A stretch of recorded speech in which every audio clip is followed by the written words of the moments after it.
Hey guys, സോഡാപ്പൊടിയോ റവയോ ഒന്നും ചേർക്കാതെ തന്നെ നമുക്ക് സോഫ്റ്റ് ഉണ്ണിയപ്പം ഉണ്ടാക്കിയെടുക്കാം. കുതിർത്തിയെടുത്ത പച്ചരി ശർക്കരപ്പാനിയിൽ നമ്മൾ അരച്ചെടുക്കുമ്പോൾ ചെറിയൊരു തരി പോലെ ഉള്ളത് വേണം അരച്ചെടുക്കാൻ. റവയുടെയൊക്കെ തരിയുടെ അത്രയും ഇത്തിരി ലൂസായിട്ടാണ് ഞാൻ ആദ്യം അരച്ചെടുക്കുന്നത്. പിന്നെ അതിരുന്ന് സെറ്റായിക്കോളും. ഞാൻ യൂട്യൂബിൽ ഒരു മുത്തശ്ശിയുടെ വീഡിയോ കണ്ടിട്ട് ഉണ്ടാക്കി നോക്കിയതാണ്. എനിക്കത് സക്സസ്ഫുൾ ആയി. അപ്പോൾ ഞാൻ നിങ്ങൾക്ക് കൂടി ഷെയർ ചെയ്യാമെന്ന് വിചാരിച്ചു.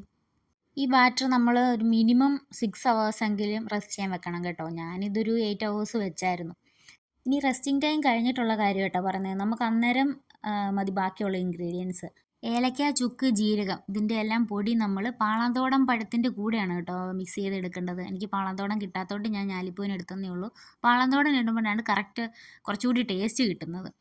അപ്പോൾ ദേ നമ്മുടെ മാവ് പുളിച്ച് കണ്ടോ. ഇപ്പോൾ നമ്മൾ അടിച്ച് വെച്ചില്ലേ പഴം മിക്സ്, അത് ഇതിനകത്തോട്ട് ചേർത്ത് കൈകൊണ്ട് മിക്സ് ചെയ്യുക കേട്ടോ. അപ്പോൾ പഴം മിക്സ് ചെയ്ത് കഴിഞ്ഞപ്പോൾ നമ്മുടെ ബാറ്റർ കുറച്ച് തിക്കായെന്ന് തോന്നി. അപ്പോൾ ഞാൻ ആ കൺസിസ്റ്റൻസി മെയിൻറ്റെയിൻ ചെയ്യാൻ വേണ്ടിയിട്ട് കുറച്ച് ശർക്കര കൂടി ആഡ് ചെയ്തു. ഇനി ഒരു പാൻ എടുത്തിട്ട് അതിലൊരു സ്പൂൺ നെയ്യ് ഒഴിച്ചിട്ട് തേങ്ങാക്കൊത്ത് നമ്മൾ വറുത്തെടുക്കണം ഈ ടൈമിൽ. എൻ്റെ കയ്യിൽ അതില്ലായിരുന്നു.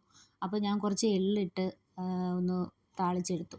എന്നിട്ട് അത് നമ്മുടെ ബാറ്ററിൽ ഒഴിച്ച് മിക്സ് ആക്കി കേട്ടോ. നിങ്ങൾ ശർക്കര എടുക്കുമ്പോൾ കറുത്ത ശർക്കര എടുക്കണേ. എൻ്റെ വെള്ള ശർക്കരയാണ് ഈ വെളുത്തിന് കളർ ഇരിക്കുന്നത്.